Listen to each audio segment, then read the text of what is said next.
এখনো জ্বলছে। তোমাকে এসে থেকেই দেখছি, কি হয়েছেটা কি? আর বলবেন না মহারাজ, আমার গিন্নি চলে যাওয়ার পর থেকে তো হাত পুড়িয়ে খাই। আজকে সত্যি সত্যি রান্না করতে গিয়ে হাত পুড়ে গেছে, তাই তো? হ্যাঁ মহারাজ, আপনি একদম ঠিক ধরেছেন। বেশ, বুঝলাম, কিন্তু এখনো গোপাল এলো না। মহারাজ, আপনার জন্য একটা পত্র এসেছে। কই কই দেখি।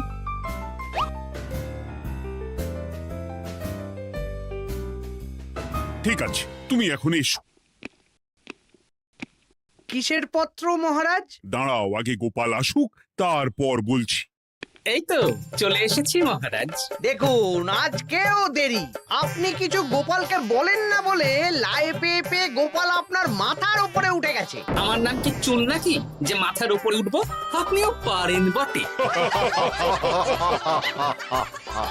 আমার নিজেরটাকেই চুল নেই। বাদ দাও, শোনো, আমি একটা নিমন্ত্রণ পত্র পেয়েছি। পাহাড়পুর রাজ্যের জমিদার বল্লভ নারায়ণ আমাকে নিমন্ত্রণ করেছেন। এ তো বেশ সুসংবাদ মহারাজ। পাহাড়পুর অপূর্ব সুন্দর রাজ্য, আপনি ঘুরে আসুন মহারাজ। না না না না না, আমি একা যাব না, তোমাকেও যে যেতে হবে। আজ বিকেলেই বেরোবো, তুমি জামা কাপড় গুছিয়ে রেখো। এ আমার পরম সৌভাগ্য মহারাজ। এ কি মহারাজ, গোপাল কেন যাবে? আমি কি দোষ করেছি? আমাকেও নিয়ে চলুন। না না না, তুমি রাজ্যের মন্ত্রী, আমি বেশ কিছুদিন থাকবো না, তাই রাজ্যটা তোমাকেই সামলাতে হবে। আচ্ছা আচ্ছা, আপনি তো রানীমাকেও নিয়ে যেতে পারতেন।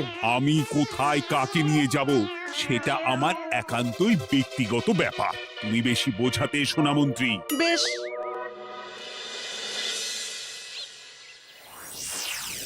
গোপাল গোপাল আর গোপাল, এই গোপালের জন্যে আমাদের কপালটাই মন্দ থেকে গেল। মন্দ না, বলুন বন্ধ থেকে গেল। সব সুযোগ ওই গোপাল পাবে, আর আমাদের বেলা ছাই। আজকেও গোপাল রাজসভায় দেরি করে এলো, তবুও বেটাকে মহারাজ কিছু বললেন না। বলবে কি? উল্টে মহারাজই তো গোপালকে ঘুরতে নিয়ে যাচ্ছেন। পাহাড়পুরে গিয়ে ভালো মন্দ আহার করবে গোপাল, আর আমি রাজ্য পাহারা দেব। হ্যাঁ, ঘেন্না ধরে গেল এই জীবনে।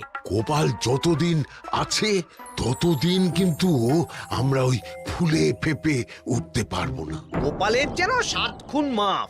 আমরা তো বানের জলে ভেসে এসেছি। আপনি তো গোপালকে তাড়ানোর অনেক চেষ্টা করেছেন, কিন্তু কিছুতেই কিছু হয়নি। হবে কি করে? গোপালের একে ওই ক্ষুরোধার বুদ্ধি, তারপর মহারাজের উপর অগাধ বিশ্বাস, দুটো মিলেমিশে এক হয়ে গেছে। মাঝে মাঝে তো মনে হয় বেটাকে মেরেই ফেলি। আমার দু চক্ষের বিষ।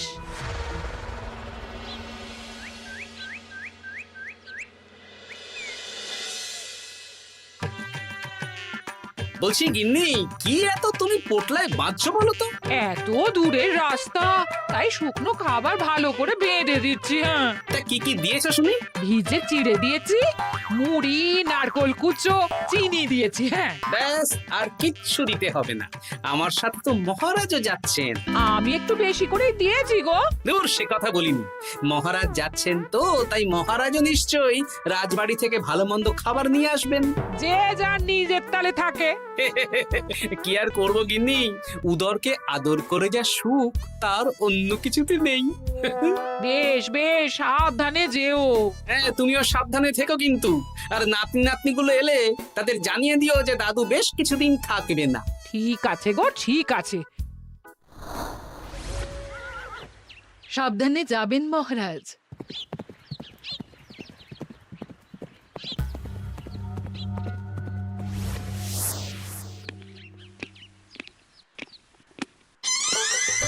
তুমি হুটহাট করে কোথায় চলে যাও বলো তো?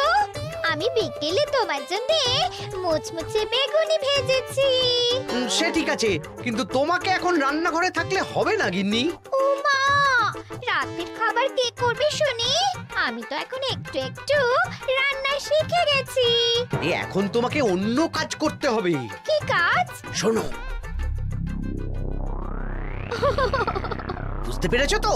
একদম জলের মতো পরিষ্কার বুঝে গেছি। তাহলে আর দেরি না করে যাও।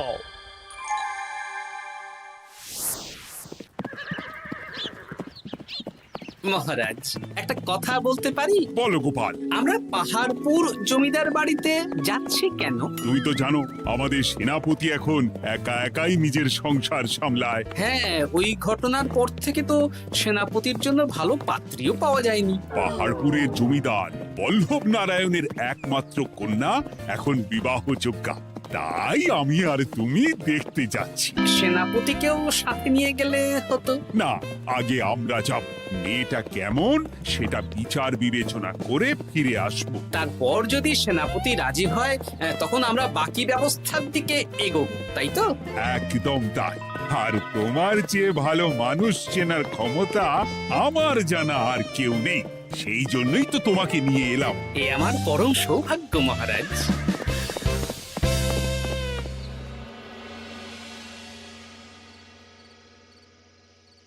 প্রণাম রানীমা।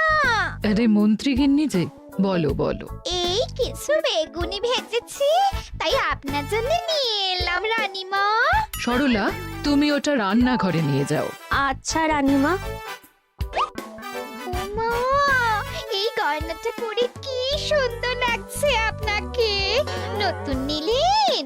না না, বছরখানেক আগে বিবাহ বার্ষিকীতে মহারাজ গড়িয়ে দিয়েছিলেন। একটা কথা বলবো রানীমা? বলো না, কি বলবে?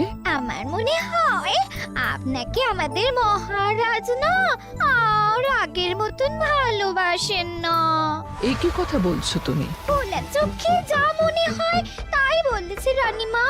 এই দেখুন না, মহারাজ হঠাৎ পাহাড়পুরে ঘুরতে চলে গেলেন আর আপনাকে নিয়ে গেলেন না। নিশ্চয়ই কোনো কাজ আছে, তাই আমাকে নিয়ে যাননি। ওই তো, এত ছাড় দিয়েছেন বলেই তো পার পেয়ে বসেছে। অপরাধ নেবেন না রানীমা।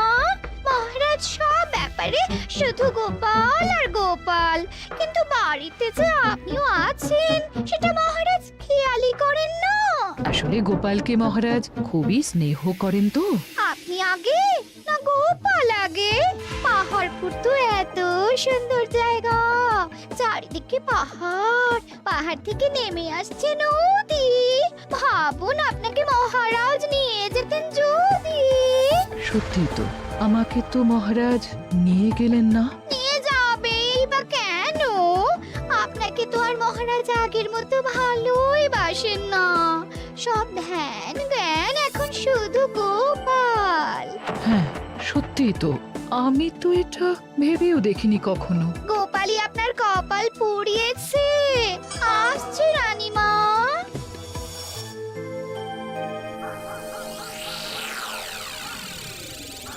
কি গো গিন্নি, আমি যেমন যেমন বলেছি তুমি তেমন তেমন রানীমাকে বুঝিয়েছো তো? হ্যাঁ হ্যাঁ, আমি একেবারে এমন ভাবে কানে পুষ্পমন্ত ঢেলেছি, রানীমার কান মাথা সব সব ভরে গেছে। এবার শুধু মাঝে মাঝে ইন্ধন জুগিয়ে যেতে হবে, বুঝলে? তারপরে তোমার পথের কাঁটা ফাঁকা হয়ে যাবে। আর একবার গোপাল সরে গেলেই আর কোনো চিন্তা নেই। দু হাত ভরে রোজগার করবে গো।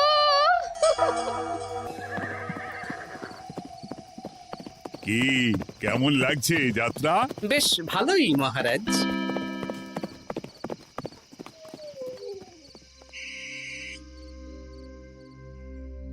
রানীমা, খাবার কি আমি এই ঘরে নিয়ে আসবো? না, আজ আমি কিচ্ছু খাবো না, কিচ্ছু না, খিদে নেই, যাও। এ কি রানীমা, আপনি তো সেই দুপুরের পর কিছুই খাননি। তোমাকে একবার কিছু বললে তুমি বুঝতে পারো না? বলেছি তো আমার খিদে নেই, আমাকে বিরক্ত করো না, যাও।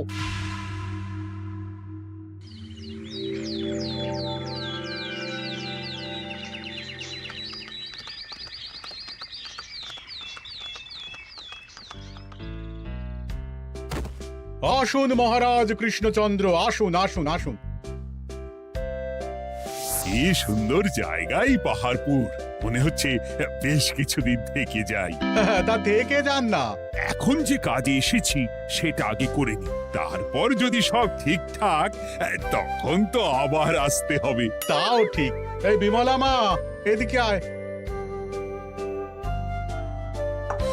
এই নিন কমলা লেবুর শরবত। বেশ সুন্দরী দেখতে মহারাজ। নিজের মেয়ে বলে বলছি না, বিমলা সব কাজ নিজের হাতে করে। বাড়িতে পাঁচটা দাসী আছে, তাদের কাজই করতে দেয় না। বাহ বাহ বাহ, ভালোই তো। আপনার মেয়েকে তো বেশ লক্ষ্মীমন্ত দেখতে। ও অনেক ছোটবেলায় মাকে হারিয়েছে, কিন্তু নিজের ইচ্ছে পড়াশুনো রান্না বান্না সব শিখেছে। যেমন হাতের রান্না তেমনই মাথায় বুদ্ধি। রান্না তো খেলেই বুঝতে পারবো। হ্যাঁ, আজ দুপুরে সব রান্না তো নিজের হাতেই করছে। আমি ওকে কিছু প্রশ্ন করতে চাই। দাঁড়িয়ে আছো কেন মা? বসো। মহারাজ, আপনার অনুমতি নিয়ে আমি বিমলাকে কিছু প্রশ্ন করতে চাই। করো না। আচ্ছা বিমলা, তোমার বয়স কত? আসছে শ্রাবণে আমি 19 বছরে পড়ব। আচ্ছা, শ্রাবণ মাসে জন্ম, বর্ষাকালে। বেশ বেশ। আচ্ছা বলো তো, মেঘের ডাকে জল ছেড়ে ডাঙায় উঠে পড়ে, মানুষ তাকে হাতে পেলে নিয়ে যায় ঘরে, এটা কি? কই মাছ। বাহ বাহ। এবার বলো তো, এমন কোন জিনিস যেটা একান্তই তোমার কিন্তু অন্যেরা বেশি ব্যবহার করে? আমার নাম। বাহ বাহ বাহ বাহ বাহ, খুব সুন্দর খুব সুন্দর। আপনার মেয়ের মাথায় বুদ্ধি আছে। আচ্ছা আচ্ছা, আরেকটা প্রশ্ন করব। বলো তো, একটা অঙ্ক পরীক্ষায় তোমার বাবা 100-তে 90 পেয়েছে, তুমি 100-তে 100 পেয়েছো, আর আমি 100-তে 95 পেয়েছি। তাহলে কে বেশি বুদ্ধিমান? আপনি বেশি বুদ্ধিমান। এমা, এটা তুই কি বললি রে? তুই তো 100-তে 100 পেয়েছিস, তাহলে তুই বেশি বুদ্ধিমান হবি না? না না, আমি হলে তো বুদ্ধিমতী হব। দারুণ দারুণ। জমিদার মশাই, আপনার মেয়ে সত্যি বুদ্ধিমান, না মানে বুদ্ধিমতী। এবার দুপুরের ভুরি ভোজটা খেলেই বুঝতে পারবো হাতের জাদু।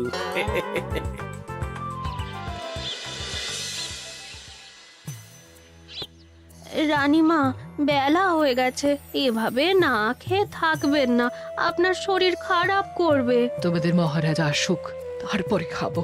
যতদূর জানি মহারাজ আগামীকাল সকালে ফিরবেন। বেশ, আমাকে একটু শরবত করে এনে দাও, আর কিছু খাবো না। আচ্ছা রানীমা। বুঝলি, আজ পুকুর ঘাটে গিয়ে যা শুনলাম না। কি শুনলে? রানীমা গতকাল বিকেল থেকে কিচ্ছু খাচ্ছেন না, মহারাজের ওপর রাগ করে। এখন রানীমার রাগ, এরপর ভাগ গোপাল ভাগ।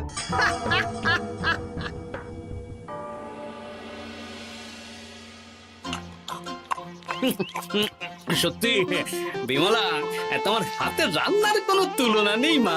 আমাদের সেনাপতি তাহলে আর হাত পুড়িয়ে রান্না করবে না বলছো? সে যদি কর্তাগিন্নিতে রাগারাগি হয় তখন। মা আমার লজ্জা পেয়েছে। তা আপনাদের কোনো আপত্তি নেই তো? কি যে বলেন, আপনার রাজ্যের সেনাপতি বলে কথা। বলছি, বিমলাকে তো আমাদের সেনাপতি দেখলো না, তাহলে? বিমলার একটা তৈলচিত্র আছে, আমি আপনাকে বরং সেটা দেব, আপনি ওনাকে গিয়ে দেখাবেন। সেই ভালো হবে, আমাদের খুব পছন্দ হয়েছে।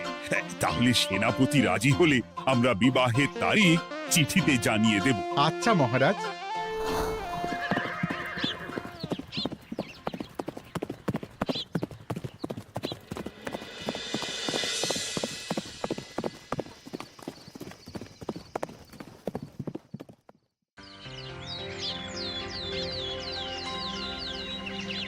মহারাজ, আমি তাহলে আসি। যাওয়ার পথে আমি সেনাপতির সাথে কথা বলে নেব। হ্যাঁ হ্যাঁ গোপাল, এসো। বেশ ভালোই কাটলো পাহাড়পুরে। হ্যাঁ মহারাজ, অনেক ধকল গেছে, যান গিয়ে বিশ্রাম নিন।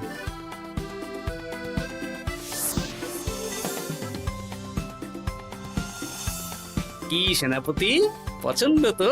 হ্যাঁ, খুব পছন্দ হয়েছে গোপাল। তোমার চোখ তো দেখছি একেবারে জহুরির চোখ।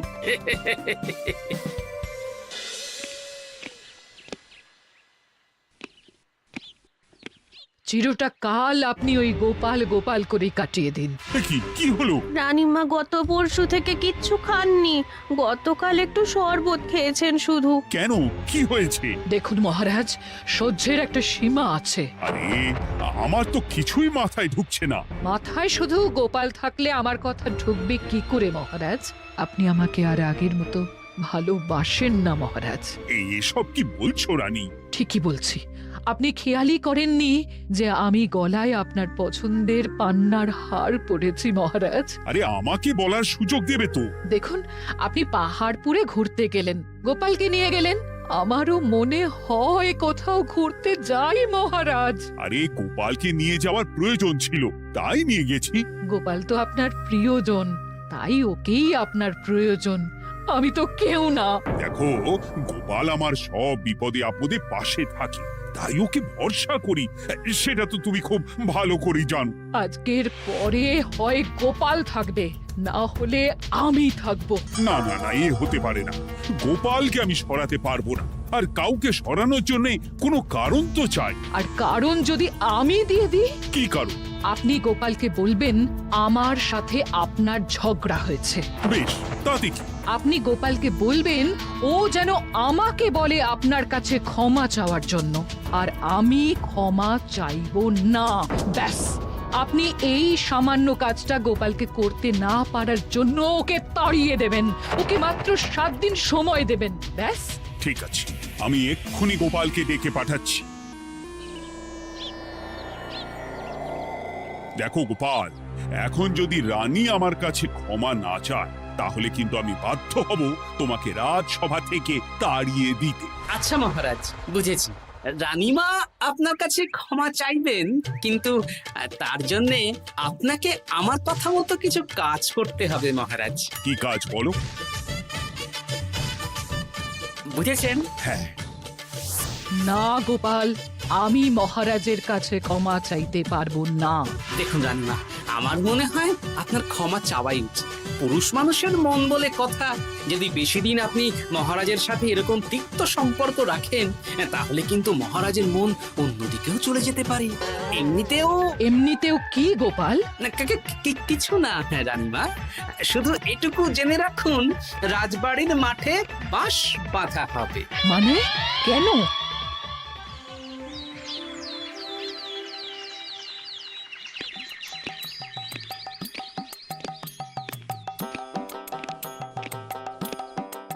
আসতে পারি মহারাজ? হ্যাঁ, এসো এসো। বলছি, আমি তাহলে জমিদার বাড়িতে বিবাহের দিনক্ষণ ওই চিঠি লিখে জানিয়ে দিচ্ছি। হ্যাঁ, জানিয়ে দাও গোপাল। আর কি কি কেনাকাটা করতে হবে সেটার একটা তালিকা বানিয়ে ফেলো। আচ্ছা মহারাজ, মেয়ের শাড়ি আপনি নিজে পছন্দ করে কিনবেন তো? হ্যাঁ, ওই শাড়িওয়ালাকে আজকে দুপুরেই আসতে বলো। আচ্ছা মহারাজ। বিয়ের শাড়ি, কেনাকাটা, এসব কি মহারাজ? সেসব বলা যাবে না রানী, সময় হলে জানতেই পারবে। তবে বিমলাকে অপরূপ সুন্দরী দেখতে, এটুকু বলতে পারি। দেখুন তো মহারাজ, ওই টোপরটা ঠিক আছে কিনা? একদম ঠিক আছে, খুব সুন্দর। শাড়িওয়ালা এক্ষুনি আসছে। আসছি মহারাজ। এসো এসো। কার জন্য শাড়ি লাগবে মহারাজ? রানীমার জন্য? না না, বিমলার জন্যে। বিমলাকে? এক অপরূপা তরুণী, বুদ্ধিমতীও আছে, ধীর স্থির, ঝগড়া করে না। বেশ, অনেক হয়েছে মহারাজ। দোহাই আপনার, আপনি দ্বিতীয় বিয়ে করবেন না। আমি ক্ষমা চাইছি। কি বলছো রানী? আমি বুঝতে পেরেছি, আমি আপনাকে গোপালের নামে 2-4 কথা শুনিয়েছি বলে আপনি বিয়ে করতে চলেছেন। আমি আর রাগারাগি করব না, আমাকে ক্ষমা করুন। ব্যাস, রানীমা ক্ষমা চেয়ে নিয়েছেন, মানে আমার চাকরিটা থাকছে। হ্যাঁ গোপাল, হ্যাঁ, দোহাই তোমার, মহারাজকে বিপথে চালিত করো না। আরে দূর, আমি বিয়ে করছি নাকি? বিয়ে তো হবে সেনাপতির। ওর জন্যই তো পাত্রী দেখতে পাহাড়পুরে গেছিলাম, গোপাল আর আমি। তার মানে মন্ত্রীর বউ আমাকে ভুল বোঝালো? আবার মন্ত্রীর কোনো ষড়যন্ত্র হবে, ওকে না নিয়ে গিয়ে গোপালকে নিয়ে গেলাম বলে।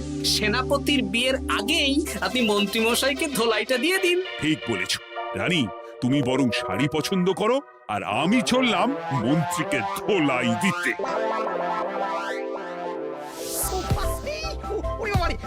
তুমি এত নীচ, তোমার গিন্নিকে দিয়ে রানীর কানে বিষ ঢালা? ভুল হয়ে গেছে, ক্ষমা করে দিন।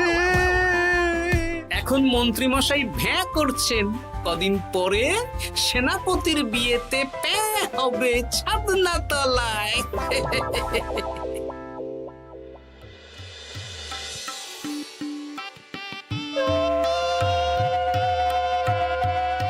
এবার মালা বদল হবে। এবার বুঝবে মালার কি জ্বালা। কি বললে? হ্যাঁ?